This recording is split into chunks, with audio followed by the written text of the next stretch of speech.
Albert Einstein once said, everybody's a genius, but if you judge a fish by its ability to climb a tree, it will live its whole life believing that it is stupid.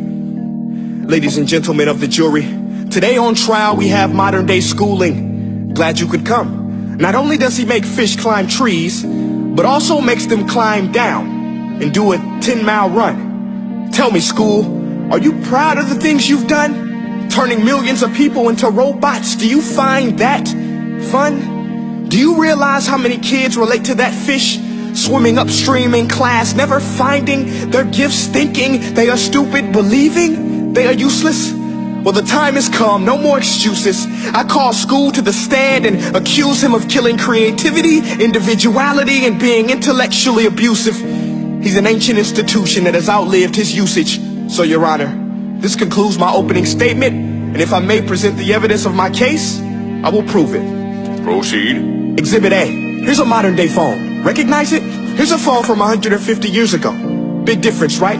Stay with me. Here's a car from today, and here's a car from 150 years ago. Big difference, right? Well, get this. Here's a classroom of today, and here's a class we used 150 years ago. Now ain't that a shame? In literally more than a century, nothing has changed. Yet you claim to prepare students for the future? But with evidence like that, I must ask, do you prepare students for the future or the past?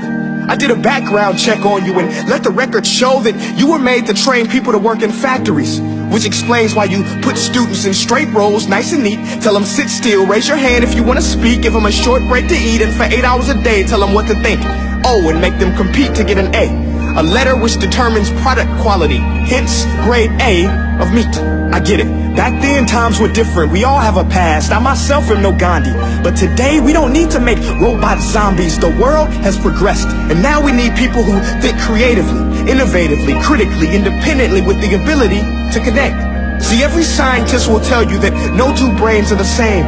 And every parent with 2 or more children will confirm that claim.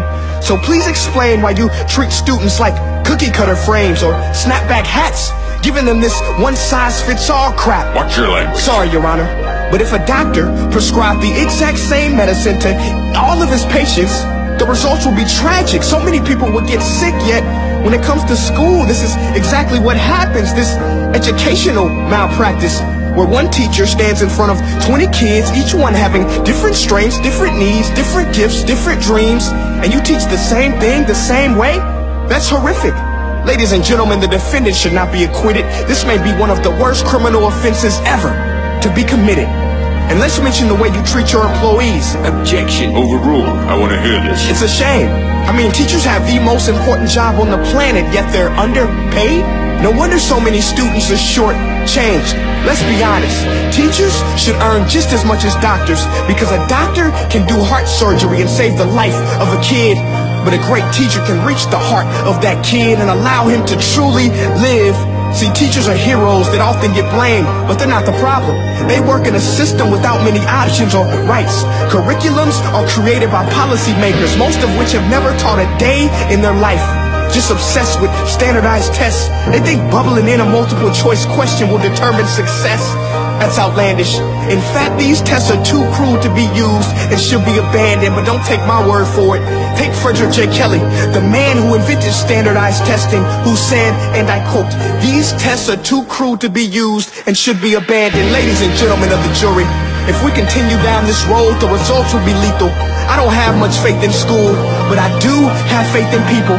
And if we can customize healthcare, cars, and Facebook pages, then it is our duty to do the same for education, to upgrade and change and do away with school spirit, because that's useless.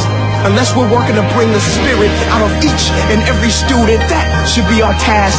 No more Common Core. Instead, let's reach the core of every heart in every class. Sure, math is important, but no more than art or dance. Let's give every gift an equal chance. I know this sounds like a dream, but countries like Finland are doing impressive things. They have shorter school days. Teachers make a decent wage. Homework is non-existent, and they focus on collaboration instead of competition. But here's the kicker, boys and girls. Their educational system outperforms every other country in the world. Other places like Singapore are succeeding rapidly. Schools like Montessori, programs like Khan Academy. There is no single solution, but let's get moving. Because while students may be 20% of our population, they are 100% of our future. So let's attend to their dreams, and there's no telling what we can achieve. This is a world in which I believe, a world where fish are no longer forced to climb trees. I'll rest my case.